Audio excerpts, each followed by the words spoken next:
बताएं कि जो लाइफस्टाइल चेंजेस है नौजवान नस्ल में, उनके अंदर हम किस तरीके से इस रूटीन को जो है ना वो रेकमेंड कर सकते हैं, कैसे चेंज, क्योंकि वो तो रात को सोते ही नहीं है, चाहे जितनी जल्दी कोशिश कर लें उनको नींद नहीं आती, तो चेंज कैसे होगी? चेंज कोई इतना बड़ा मसला नहीं होता, लेकिन चेंज हम किस तरह करना चाहते हैं असल में वो इशू होता है। और इस वक्त जो हमने लाइफस्टाइल जिन चीज़ों को नाम दिया हुआ है असल में वो एक्चुअल लाइफस्टाइल नहीं है। हमने मॉडर्नाइजेशन की तरफ बहुत ज़्यादा रुझान कर लिया है, ख़ास तौर पे हमारी यंग जनरेशन है। बल्कि विज़ा मैं आई एम सॉरी, मैं सिर्फ यंग जनरेशन को ब्लेम नहीं कर सकती हूँ। मैं इस टाइम देखती हूँ कि माँ बाप भी, हमारे बड़े भी, जो हमारी उम्र के हैं या हमसे थोड़ी बड़ी उम्र के हैं, वो लोग भी अपना लाइफस्टाइल बदल चुके हैं। अब लाइफस्टाइल जो है वो एक लाइफस्टाइल का वर्ड है सिर्फ, but actually it's a whole life. ये स्टाइल नहीं है। जैसे आज मैंने जो कपड़े पहने हुए हैं, तो आज मैंने शॉर्ट शर्ट पहनी है कि लॉन्ग पहनी है, it's a style. So lifestyle is a life actually. और जब आप लाइफ कहते हैं तो इसका मतलब है कि आपकी आदत कैसी हैं, आपका उठना बैठना कैसा है, आपका खाना पीना कैसा है, आपके सोने जागने की रूटीन कैसी हैं, आपकी लाइफ में चॉइसेस क्या हैं, आपके डिसीजंस क्या हैं, वो तमाम चीज़ें आपकी लाइफ डिटरमिन करती हैं। आपके रिलेशनशिप्स क्या हैं, उनके लिए आपकी क्या प्रायोरिटीज़ हैं। तो आप इन सब चीज़ों का जो एक मजमूआ है ना, वो बेसिकली आपका लाइफस्टाइल है। अब अनफॉर्चुनेटली इस वक्त हमने लाइफस्टाइल बना लिया हुआ है कि हम कितने महंगे ब्रांड का कपड़ा पहनते हैं, हम किस होटल में खाना खाते हैं। आप बच्चों को देख लीजिए, तो वो अभी आप एप्पल का जिक्र कर रही थी, तो आपके पास मोबाइल फ़ोन कौन सी कंपनी का है, आप किस रिश्तेदार से मिलते हैं, बड़ी गाड़ी वाले से मिलते हैं या छोटी गाड़ी वाले से मिलते हैं। इवन कि स्कूलिंग जो सबसे इम्पॉर्टेंट चीज़ होती है, उसमें भी हम ये नहीं देखते कि हमारा बच्चा फ़िट कहाँ है। हम ये देखते हैं कि कौन सा फैंसी स्कूल है जो बज़ाहिर जिसका स्टेटस बहुत अच्छा है, और हमें ये लगता है कि हम इस स्कूल का नाम लेंगे तो लगेगा कि हमने अपने बच्चे को बहुत अच्छे स्कूल में दाखिल करवाया। बच्चों के भी अंदर आ गया ना कि मैंने महंगी गाड़ी से चलना है, इस गाड़ी पे जाना, इस गाड़ी में जाना है, मुझे आपने बाइक पे नहीं भेजना भाई के हाथ। हाँ बिल्कुल, मैं बाइक पे नहीं जाऊँगा। ये आपने बिल्कुल सही बात की कि मैं बड़ी गाड़ी पे, जो बड़ी वाली गाड़ी घर खड़ी है ना, उसको निकाले, मैं उसके ऊपर जाऊँगा। सो ये सब चीज़ें जो हैं, इन्होंने इतना कॉम्प्लिकेट कर दिया है लाइफ को कि आपको इस वक्त जो स्ट्रेस, एंग्जाइटी, घरों में लड़ाई झगड़े, डिससेटिस्फेक्शन, अपनी ज़िंदगी से गैर मुतमिन होना, बहुत सारा कुछ होने के बावजूद भी आप पुरसकून नहीं हैं, वो सारी ये लाइफस्टाइल आपकी जो है ना चॉइसेस हैं बेसिकली, जिसकी वजह से आप ये सब कुछ सफ़र कर रहे हैं। मेरे पास पिछले दिनों एक ख़ातून आई, और वो बड़ी सक्सेसफुल ख़ातून है, यानी वो अपने जिस भी शोबे में हैं वो बड़ी कामयाब हैं, 19 ग्रेड के ऑफ़िसर हैं, और माशाल्लाह बच्चे हैं, अच्छा सब चल रहा है, कमाती हैं। कहती हैं कि जी मैं एक सुबह उठी हूँ तो मुझे लगा कि मेरा दिल जो है ना वो शायद मुझे कोई हार्ट अटैक आ गया है, और मुझे पसीने ठंडे छूटने लग गए, और मेरा सांस फूलना शुरू हो गया, और मैं ऑफिस ही नहीं जा सकी, और मैंने फ़ोन किया कि मैं तो आज छुट्टी कर रही हूँ। और उसके बाद मैं शाम को डॉक्टर के पास गई हूँ, और मैंने सारे अपने हार्ट के टेस्ट करवाए हैं, मैंने ब्लड टेस्ट करवाए हैं, लेकिन मुझे कोई उसमें से कोई बीमारी नज़र नहीं आई, कोई मसला बज़ाहिर नज़र नहीं आया। और फिर मुझे डॉक्टर ने सारे चेकअप करने के बाद कहा कि आप किसी साइकोलॉजिस्ट के पास जाएं और आप उन्हें दिखाएं कि मसला कुछ और है। अब जब मेरे पास कोई आता है तो मैं सबसे पहले उससे ये सवाल पूछती हूँ कि आप मुझे प्लीज़ ये बताइए कि आपकी 24 आवर्स की रूटीन क्या है। At what time you get up, फिर आप क्या करते हैं उठने के बाद, कितनी देर, अगर आप जॉब कर रहे हैं तो आप कितनी देर ऑफिस में जाते हैं, क्या खाते हैं, कब सोते हैं, स्क्रीन टाइम कितना देखते हैं। अब वो ख़ातून या उन जैसी और बहुत ख़वातीन या इवन मर्द हजरात भी जो बज़ाहिर बहुत एक्टिव हैं, सोशली एक्टिव हैं, कनेक्टेड हैं, अच्छी जॉब कर रहे हैं, अच्छा परफॉर्म कर रहे हैं, लेकिन उनकी अपनी हेल्थ जो है एकदम से उन्हें पता लगता है कि हम तो बिल्कुल ख़त्म हो चुके हैं। अब वजह क्या है? वजह आपका वो लाइफस्टाइल है जिसमें आप ना तो अपनी बॉडी को मूव कर रहे हैं, ना आप अपने ब्रेन को ब्रेक दे रहे हैं। यानी आपका ब्रेन एक मुस्तकिल मसरूफियत के अंदर है। बज़ाहिर मसरूफियत अच्छी चीज़ होती है, लेकिन आप ओवरली ऑक्यूपाइड हैं, तो आपके ब्रेन को कोई ब्रेक नहीं मिलती। अब ब्रेन ब्रेक्स क्या है?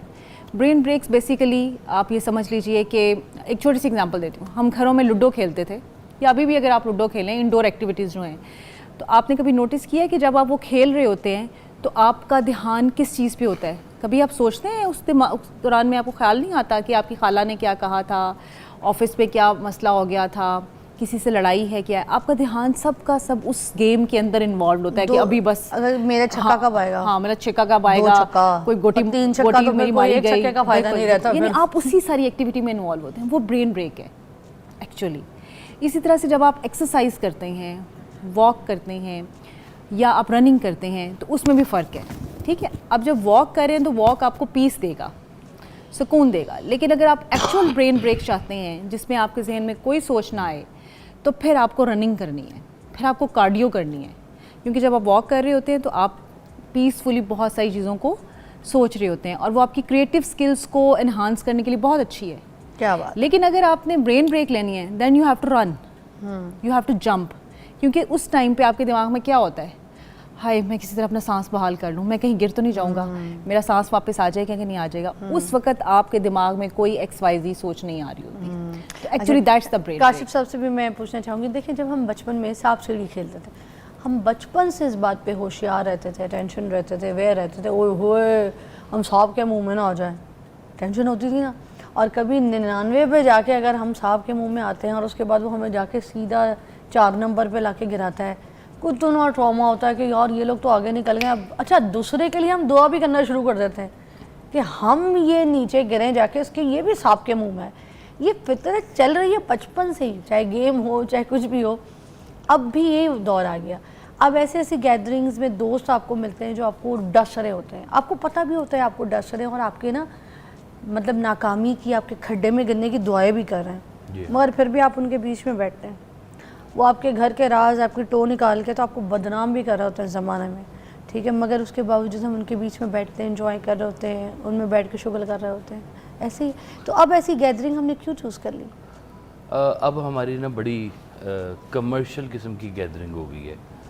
हमारी हर चीज़ के अंदर हमें फ़ायदा ढूंढने की आदत हो गई है। हर रिलेशन हमें फ़ायदा देता हुआ नज़र आएगा तो हमारा रिलेशन है, वरना रिलेशन ही कोई नहीं। मतलब ना बाप ना भैया, सबसे बड़ा रुपया। जी हाँ।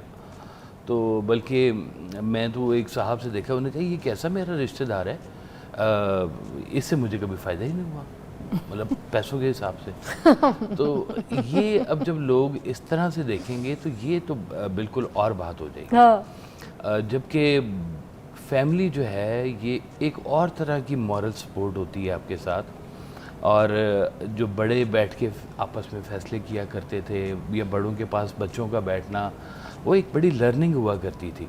अब चूँकि हम खुद ही अब उस जगह पे नहीं बैठे हुए कि हम ऐसी बातें करें और बच्चे बैठ के हमारे पास कोई बात सुने, तो हम भी अपने कमर्शलिज्म में मसरूफ़ हैं, तो बच्चे अपनी अय्याशियों में मसरूफ़ हैं। जो वासिफ अली वासिफ साहब के थोड़े से एग्जांपल में जाऊँगी यहाँ पे ज़रूर दें कि उन्होंने अपनी ज़िंदगी में, फैमिली में, घर पे, बच्चों के साथ लाइफस्टाइल चेंजेस के लिए उस ज़माने में क्या किया। क्योंकि देखिए हर दौर की अलग बात होती है, हर घर की अलग कहानी होती है। उसी तरह वासिफ साहब ने किस तरीके से अपने घर की चीज़ों को कंट्रोल किया कि आपके जो बच्चे हैं वो जाके गलत सोबतों में नहीं बैठे, अगर बैठे तो उनको बचाया कैसे, ठीक है ना। अच्छा बुरा तो हर जगह आपको फेस करना है, तो वो लाइफस्टाइल चेंज का जो है ना इधर भी हम जिक्र करें। देखें उस दौर में ये नहीं कि बुराई नहीं होती थी। ब्रेक के बाद बताएं चलें खुल के। हाँ, मगर मैंने पूरी वासिफ साहब की आप भले कहानी एलेबरेट करें, अपने साथ करें, अपने भाई बहनों के साथ करें, मगर बताएं सोबत के बारे में, क्योंकि यही वो सोबत है जो हमें कचरा कर रही है। हमारे बच्चों की नस्ल मतलब अगर देखा जाए तो वो पता नहीं किधर जा रही है। हम आगे जितनी भी पीढ़ी है वो पता नहीं किधर जा रही है। अब तो गज्जू माता भी नहीं जा रही है, कहीं और नहीं जा रही है। ब्रेक के बाद बात करते हैं।